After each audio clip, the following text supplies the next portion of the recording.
Hello विद्यार्थी मित्रों, केम छो? आ ऑनलाइन एज्युकेशन शिक्षणની અંદર હું આપનું હાર્દિક સ્વાગત કરું છું. તો આજે ધોરણ 10 સામાજિક વિજ્ઞાન વિશે આપણે અભ્યાસ કરવાનો છે. તો આપણે પ્રથમ પાઠ છે એ ભારતનો વારસો એ પૂરો કર્યો છે. તો આજે આપણે ભૂગોળની અંદર પાઠ નંબર 8 એના વિશે આપણે અભ્યાસ કરો છો. જે પાઠનું નામ છે કુદરતી સંસાધનો. આજે સંસાધન એટલે શું એ કોને કહેશું તમે? કે જે કાંઈ વસ્તુ છે એ વસ્તુ પર આપણે માનવી નિર્ભર હોય અને તેનાથી માનવીની જરૂરિયાતો સંતોષાતી હોય અને માનવી પાસે તેનો ઉપયોગ કરવાની શારીરિક ક્ષમતા હોય તેને આપણે કુદરતી સંસાધનો કહીએ. ખ્યાલ આવ્યું? આપણે દાખલા તરીકે કુદરત દ્વારા જે કાંઈ નિર્મિત હોય, ચાહે પાણી, પથ્થર, જમીન, જંગલો, વનસ્પતિ, ખનિજો, આ બધા જ કુદરતી સંસાધનો છે, કુદરત દ્વારા નિર્મિત થયા છે. અને એનો ઉપયોગ એ માણસ પોતાના ઉપયોગ માટે કરે છે. ખ્યાલ આવ્યું? દાખલા તરીકે પથ્થર છે તો આદિમાનવ છે એ આદિમાનવ પોતાના શિકાર માટે એ પથ્થરનો ઉપયોગ કરતો હતો, તો ત્યારે તે સંસાધન કહેવાનું. એ માનવીની જરૂરિયાતો સંતાણી એની વ્યાખ્યા કહીએ તો આપણે શું કહેવાય? કે જે વસ્તુ પર માનવી આશ્રિત કે નિર્ભર હોય, જેનાથી માનવીની જરૂરિયાતો આપણી સંતોષાતી હોય અને માનવી પાસે તેનો ઉપયોગ કરવાની ક્ષમતા હોય, બૌદ્ધિક કે શારીરિક, તેને કુદરતી સંસાધન કહેવાય.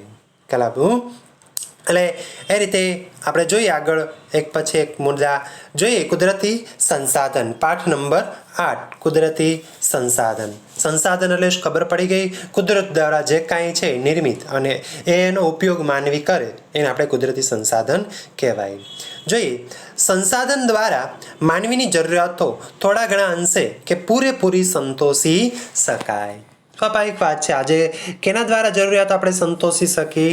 સંસાધન દ્વારા. માનવીની શું સંતોષાણી એની જરૂરિયાતો? દાખલા તરીકે પાણી છે તો પાણી આપણે પીવા માટે, ઘર વપરાશ માટે, સિંચાઈ માટે આપણે ઉપયોગ કરીએ છીએ ને. તો એ દરેક જરૂરિયાતો છે આપણે થોડી રીતે અથવા પૂરેપૂરી આપણી સંસાધન દ્વારા આપણી જરૂરિયાતો છે એ સંતોષી શકાય છે. ખ્યાલ આવ્યું? ત્યાર પછી કુદરતમાં હજારો તત્વો પડેલા છે પણ તેને આપણે સંસાધન ન કહી શકીએ. કારણ કે શા માટે ન કહી શકીએ? કે આ તત્વો ત્યારે જ સંસાધન કહેવાય કે જ્યારે માનવી તેના વિશિષ્ટ જ્ઞાન કૌશલ્ય દ્વારા તેનું શું કરે? ઉપયોગમાં લેવાય. અને અન્ય રીતે કહીએ તો તે વસ્તુ ઉપર માનવી આશ્રિત કે નિર્ભર હોય, તેનાથી મનુષ્યની જરૂરિયાતો છે એ પૂરે થાય અને માનવી પાસે તેનો ઉપયોગ કરવાની શારીરિક કે બૌદ્ધિક ક્ષમતા હોય, ત્યારે જ આ મુજબ કોઈ પણ વસ્તુ છે એ માનવીને આપણે સંસાધન તરીકે આપણે ગણી શકીએ. ખ્યાલ આપણે કહીએ છીએ કે જ્યારે માનવી વિશિષ્ટ જ્ઞાન કૌશલ્યો, આપણે પાણીનો ઉપયોગ કર્યો, પથ્થર છે, ખનિજ છે, જમીન છે, આપણે કોઈને કોઈ રીતે આપણે એનો ઉપયોગ કરીએ છીએ અને આપણને ઉપયોગ કરવાની એમાં આપણી પાસે શક્તિ છે, બૌદ્ધિક અને શારીરિક ક્ષમતા આપણી પાસે છે.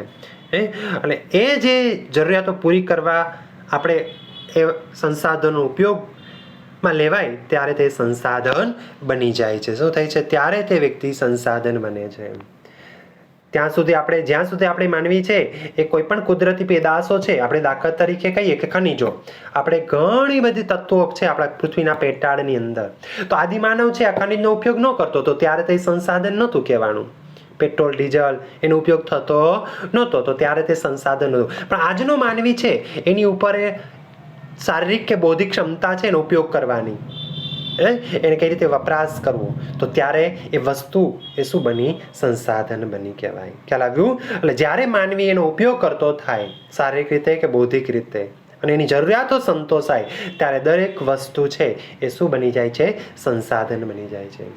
પ્રાચીન સમયમાં જમીનમાં દટાયેલા ખનિજોની માનવીને જાણકાર ન હતી. જો આપણે આગળ વાત કરી, જમીનની અંદર જે પ્રાચીન સમયમાં જે દટાયેલા ખનિજો હતા એ ખનિજોની લોકોને કે આદિમાનવને એ જાણ હતી નહીં. તે સંસાધનો ન કહેવાતા ત્યારે, તે હતા નહીં. પરંતુ આજે તેનો ઉપયોગિતા અને ખનન પ્રવૃત્તિઓના વિકાસથી માનવ જીવન માટે તે અત્યંત જરૂરી બન્યા છે.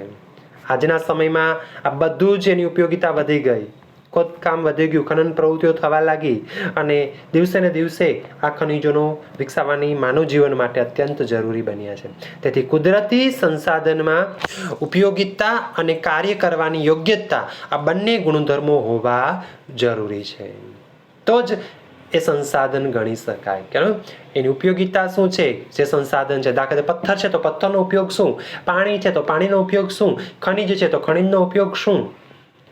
આ ઉપયોગિતા અને કાર્ય કરવાની યોગ્યતા, એ કામ શું કરે, એ બંનેના ગુણધર્મો આપણા માટે જરૂરી છે, ત્યારે જે સંસાધન કહેવાય. એટલા માટે એમાં કુદરત, માનવ અને આપણી ભારતીય સંસ્કૃતિ, આ ત્રણેયની પરસ્પર પ્રક્રિયા દ્વારા જ એ સંસાધન બને છે. ખાલી એકલી વસ્તુ જો પ્રાપ્ત હોય, જમીનમાં દટાયેલી હોય, તો ત્યારે સંસાધન કહેવાય નહીં. માનવે એમાં પ્રવૃત્તિ કરી હોય, માનવે એનો ઉપયોગ કર્યો હોય, પોતાની આવડત, કલા, કૌશલ્યો દ્વારા જે કાંઈ નિર્માણ કર્યું છે વિકસાવવામાં, ત્યારે એ વસ્તુ એ આપણે સંસાધન તરીકે ગણી શકાય છે. ખ્યાલ આવ્યો? હવે ત્યાર પછી જોઈએ સંસાધનોના ઉપયોગો. જણાવો. તમારે પૂછાય 2 માર્કમાં પ્રશ્ન કે સંસાધન એટલે શું અને સંસાધનોના ઉપયોગો જણાવો. તો સંસાધનની વ્યાખ્યા લખી, એના ઉપયોગો તમે લખી શકો. જોઈએ એના ઉપયોગો મુખ્ય 3 છે કે સંસાધનો કઈ રીતે આપણે ઉપયોગી કરી શકીએ. સંસાધનો આપણને વિવિધ રીતે ઉપયોગી છે. અસંખ્ય, અનેક રીતે આપણને ઉપયોગી કહી શકાય. વિવિધ એટલે અનેક રીતે આપણે એનો કોઈ ને કોઈ રીતે આપણે સંસાધનોનો ઉપયોગ કરીએ છીએ. જેમ કે માનવ જીવનના દરેક તબક્કે તેની કોઈ ને કોઈ ભૂમિકા આપણને ધ્યાનમાં આવે છે. કેની અંદર?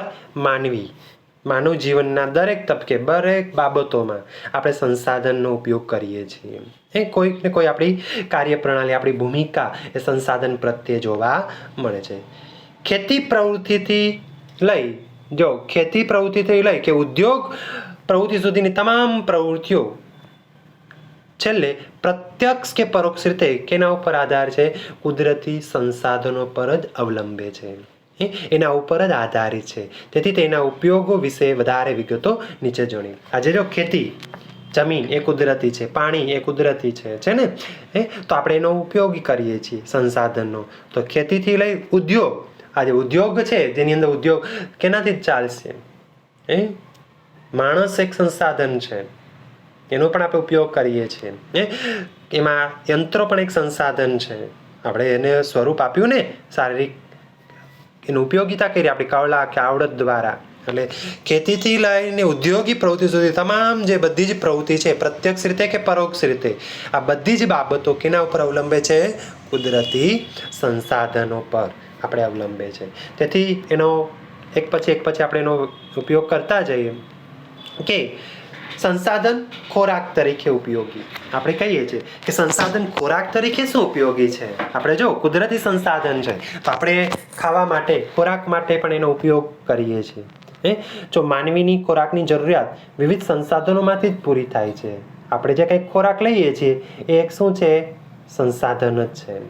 જુદી જુદી એ વિવિધ સંસાધનોમાંથી જ પ્રાપ્ત થાય છે. દાખલા કુદરતી રીતે થતા ફળોની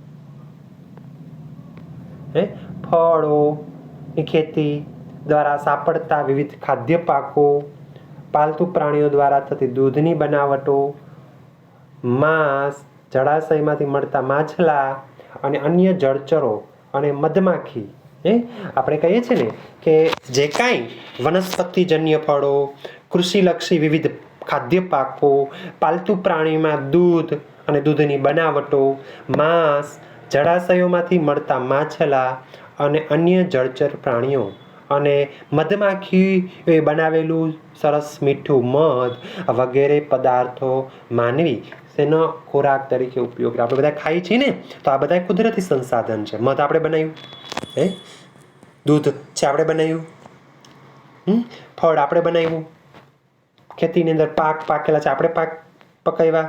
આ બધી જ બાબતો એટલે સંસાધન કહેવાય. એ કુદરતી સંસાધન છે, પણ એક સંસાધનો આપણે કઈ તરીકે ઉપયોગ કરીએ છીએ? ખોરાક તરીકે, ખાવા માટે, માનવીની ખોરાકની જરૂરિયાતો સંતોષવા માટે આપણે આનો ઉપયોગ કરવામાં આવે છે. તો એક ખોરાક સંસાધન તરીકે પણ કુદરતી સંસાધન ઉપયોગી છે. ખ્યાલ આવ્યું? ત્યાર પછી બીજું છે સંસાધન કાચા માલના સ્ત્રોત તરીકે. આજે ઘણા બધા કાચો માલ આપણે કુદરતી સંસાધન પર આધાર રાખે છે. જો કે જંગલોમાંથી પ્રાપ્ત થતી વિવિધ ચીજો, ખેતી દ્વારા ઉપલબ્ધ થતી સામગ્રી, પાલતુ પશુઓથી પ્રાપ્ત થતી ઊન, ચામડા અને માંસ, ખનિજ, અયસ્ક વગેરે ચીજો અનેક ઉદ્યોગો માટે કાચો માલ પૂરો પાડે છે, ઉપયોગી બને છે. આજે એ પણ એ કાચા માલના સ્ત્રોત તરીકે પણ આપણને સંસાધન છે એ આપણા માટે ઉપયોગી છે. આપણે જંગલોમાંથી મળતી આર્થિક દ્રષ્ટિએ જોઈએ તો ઉપયોગી વિવિધ પેદાશો. જંગલમાંથી શું મળે? લાખ, રબર મળે છે કે નથી મળતું? એનો આપણે ઉપયોગ કરીએ છીએ કાચા માલ તરીકે. ગુંદ, લાકડું, ફર્નિચર તરીકે આપણે એમ ઉપયોગમાં લઈએ. આ ઘણી બધી વસ્તુઓ આપણે વિવિધ ઉપયોગી. ખેતી દ્વારા પ્રાપ્ત થતી વિવિધ ખાદ્ય પાકો કહીને આપણે ખેતીમાંથી શું મળે? કપાસ. કપાસમાંથી આપણે ઘણી બધી વસ્તુ બને, કાપડ બને. ઘઉં એ આપણે ખાતા માટે કાચું પેદાશ છે, તેનો આપણે એમનું ખાતા નથી. ખ્યાલ આવ્યું?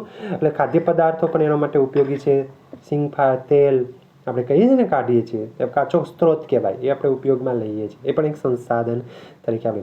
પાલતુ પ્રાણીઓ દ્વારા મળતા દૂધનો ઉપયોગ પણ આપણે કરીએ છીએ, એ પણ એક સંસાધન છે, કાચો માલ જ છે. દૂધમાંથી ઘણી બધી વસ્તુઓ બનાવી, મીઠાઈઓ દૂધની બનાવી.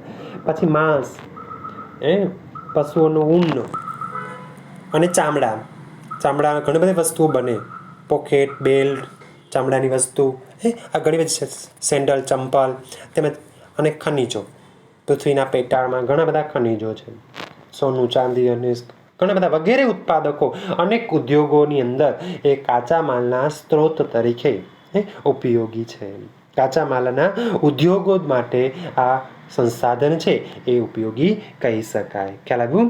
ત્યાર પછી ત્રીજું સંસાધન છે શક્તિના સંસાધન તરીકે, જે આપણને તાકાત માટે ઉપયોગી છે, શક્તિ આપવા માટે ઉપયોગી છે. જો આપણે કોલસો, પેટ્રોલિયમ છે ને, કુદરતી વાયુ વગેરેનો ઈંધણ તરીકે ઉપયોગ કરીએ છીએ, શક્તિ માટે ઉપયોગ કરીએ છીએ. પેટ્રોલ ગાડીમાં નાખીએ તો ઈંધણ બળે અને આપણને પાવર આપ્યો અને ગાડી ચાલી. આ પેટ્રોલિયમ છે, કોલસો છે, કુદરતી વાયુ છે અને ઘર વપરાશના બળતણ તરીકે પણ આપણે એનો ઉપયોગ કરવામાં આવે છે. વળી સૂર્યપ્રકાશ, પવન, સમુદ્ર મોજા, ભરતી, ઓટ અને જળ ધોધ વગેરે થકી પણ ઉર્જા પ્રાપ્ત કરી શકાય છે. એટલે આપણે ઉર્જાના પ્રાપ્તો થઈ, ખનિજો છે, તેલ, કુદરતી વાયુ, બળતર, લાકડું વગેરેનો આપણે ઈંધણ કે શક્તિના સંસાધન તરીકે આપણે ઉપયોગમાં લઈએ છીએ. ઘરોમાં ઉપયોગમાં સૌર ઉર્જા, પવન ઉર્જા, ભરતી ઉર્જા, ભૂતાપી ઉર્જા, બાયોગેસ, જળ ઉર્જા વગેરેનો પણ આપણે શક્તિના સંસાધન તરીકે આપણે એનો ઉપયોગમાં લઈએ. એટલે શક્તિના સંસાધન તરીકે પણ આપણે કુદરતી સંસાધન છે એ ઉપયોગી કહી શકાય. અહીંયા સુધી આપણે રાખીએ પ્રશ્નો. સંસાધનોના ઉપયોગો જણાવો. 3 રીતે છે: ખોરાક તરીકે, કાચા માલ તરીકે અને શક્તિ સંસાધનોના તરીકે આપણે ઉપયોગ. આ રીતે પ્રશ્ન પૂછાય તો તમારે લખી શકો.